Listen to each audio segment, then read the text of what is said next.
America এবং ইসরায়েলের কয়েকটি প্রযুক্তি কোম্পানির বিরুদ্ধে ডেডলাইন ঘোষণা করেছে ইরান।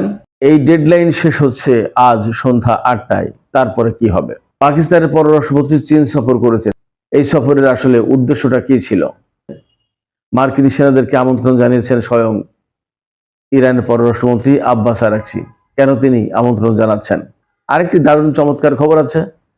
মার্কিন প্রেসিডেন্ট ডোনাল্ড ট্রাম্প আরব দেশগুলোর কাছে যুদ্ধের খরচ চেয়েছেন।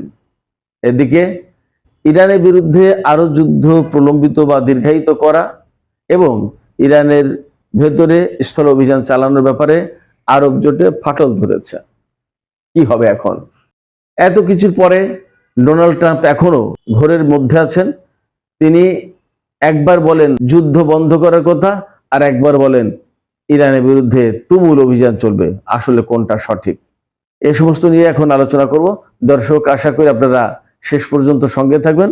আর ভিডিও ভালো লাগলে লাইক কমেন্ট শেয়ার করবেন এবং চ্যানেলটি সাবস্ক্রাইব করে সাথেই থাকবেন। দর্শক, চলুন মূল আলোচনায় চলে যাওয়া যাক। ইরান আমেরিকা এবং ইসরায়েলের বেশ কয়েকটি টেকনোলজি কোম্পানি অর্থাৎ প্রযুক্তি কোম্পানি তাদের বিরুদ্ধে ডেডলাইন ঘোষণা করেছিল 1 এপ্রিল সন্ধ্যা 8টা। আজ হচ্ছে 1 এপ্রিল। আজ লোকাল টাইম অর্থাৎ ইরান টাইম সন্ধ্যা 8টায় বা রাত 8টায় এই সময়সীমা শেষ হবে। এরপরেই এই সমস্ত কোম্পানির বিরুদ্ধে অভিযান চালানোর কথা, হামলা চালানোর কথা।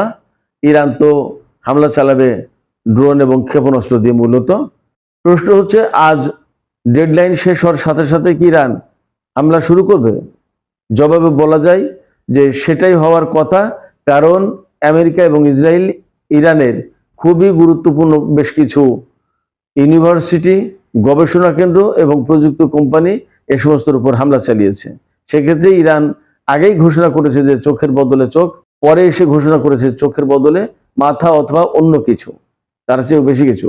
সেক্ষেত্রে ইরান তো হামলা করবেই এবং ইরান এই হামলা করার জন্য কয়েকটি কোম্পানির নাম ঘোষণা করেছে। কোম্পানির নামগুলো আমি বলে দিচ্ছি: Cisco, HP, Oracle, Tesla, Intel, Meta, Google, Microsoft, Dell, IBM, Palantir technology, Nvidia, JP Morgan, Spire solution, G42, Boeing এবং জেনারেল ইলেকট্রিক। এই কোম্পানিগুলোর ইরান এই কোম্পানিগুলোর ব্যাপারে সরাসরি হুঁশিয়ারি উচ্চারণ করে বলেছে 1 এপ্রিল রাত 8টায় এই ডেডলাইন শেষ হবে। এরপরে এই সমস্ত কোম্পানির উপরে এই সমস্ত কোম্পানির অফিস বা স্থাপনার উপরে হামলা চালাবে। এই হামলায় যাতে সাধারণ লোকজনের ক্ষয়ক্ষতি না হয় তার জন্য কোম্পানির যে সমস্ত এমপ্লয়ি রয়েছে, যে এই সমস্ত কোম্পানিতে যে সমস্ত মানুষ চাকরি করে, তাদেরকে এই সমস্ত কোম্পানি ছেড়ে চলে যেতে বলেছে।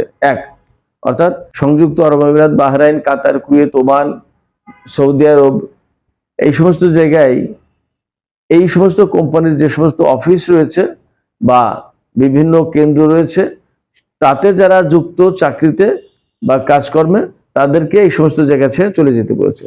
প্রথম কথা। দ্বিতীয় কথা হচ্ছে, এই সমস্ত অফিস, টেকনোলজি অফিসের বা স্থাপনার আশপাশে চারিপাশে 1 কিলোমিটারের ভিতরে যে সমস্ত লোকজন আছে তাদেরকে চলে যেতে বলেছে নিরাপদ আশ্রয়ে। কারণ হচ্ছে যে বড় রকমের হামলা হবে এবং এই সমস্ত হামলায় বেসামরিক ক্ষয়ক্ষতি যাতে এড়ানো যায়, সেই জন্য ইরান এই ওয়ার্নিং জারি করেছে।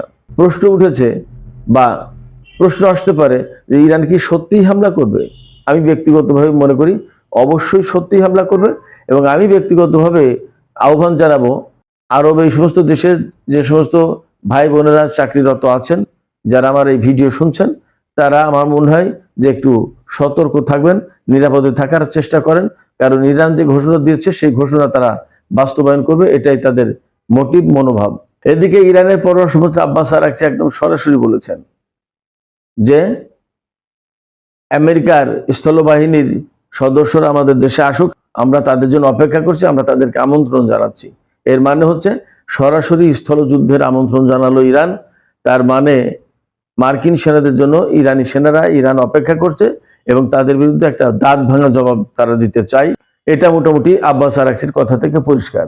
এখন সবাই এই আশঙ্কাই করছে, অনেকে আতঙ্কগ্রস্ত হয়ে পড়ছে যে আমেরিকার 82তম এয়ারবোর্ন ইউনিটের সদস্যরা তো কমান্ডো, প্যারাট্রুপার তারা তো এরকম বিশ্বের বিভিন্ন দেশে অভিযান চালিয়ে অভ্যস্ত। ইরানের বিরুদ্ধে যখন অভিযান চালাবে, ইরান টিকতে পারবে কিনা তাদের সামনে।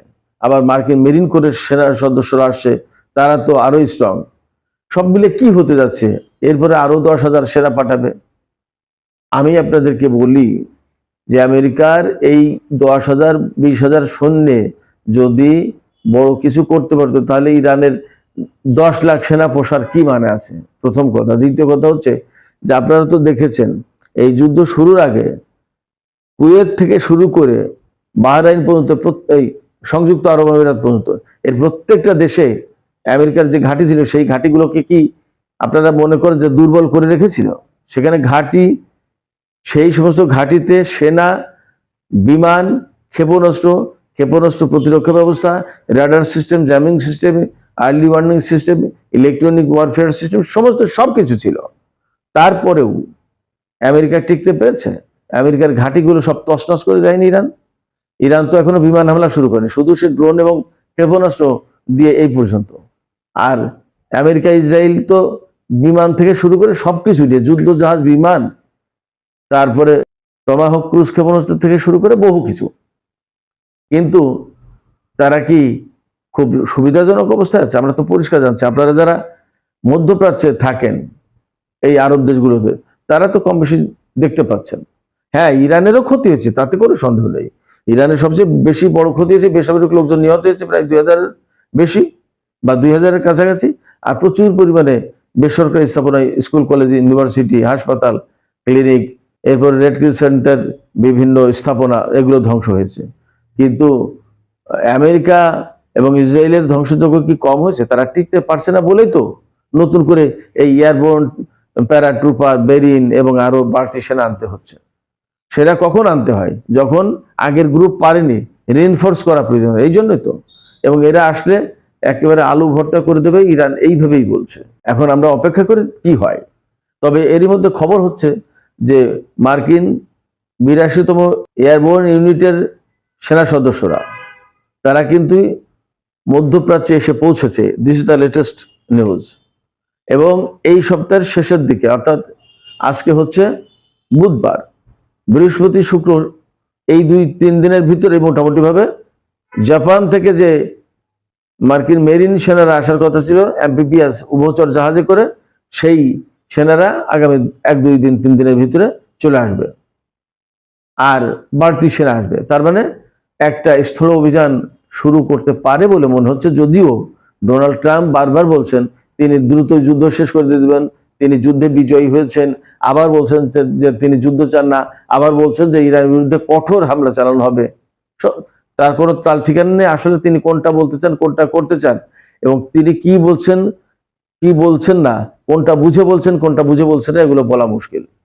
তো তারপরেও যা পরিস্থিতি, তাতে আমি মনে করি যে আমেরিকা তাদের সম্মান এবং তারা যে সেরা, এইটা প্রতিষ্ঠা রাখার জন্য, বহাল রাখার জন্য ইরানের বিরুদ্ধে একটা স্থল অভিযানের ঝুঁকি নিতে চান।